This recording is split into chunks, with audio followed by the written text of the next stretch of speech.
I get a lot of questions on how is this pandemic going to affect our dissolution agreement that we're already negotiating.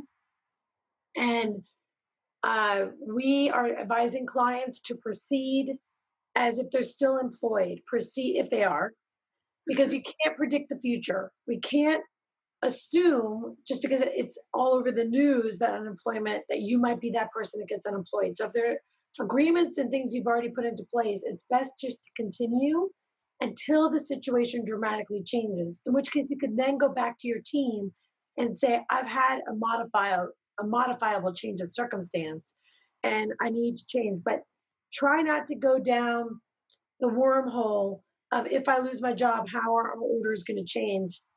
Christy, would you agree with that? I do agree, and we're already in a couple of cases that are cases that were currently pending when all of this happened.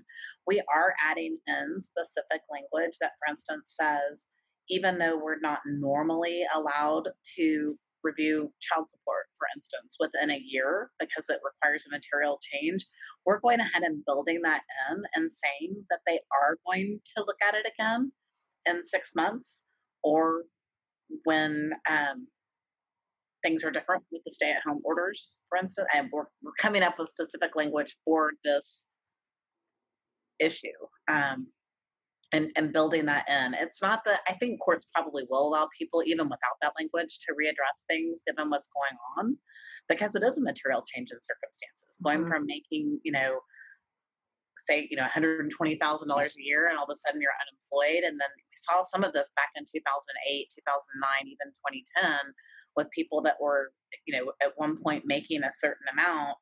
When they were able to get a job again, they came in at 80,000 instead of 120 or 60,000. And so that's something that is a material change.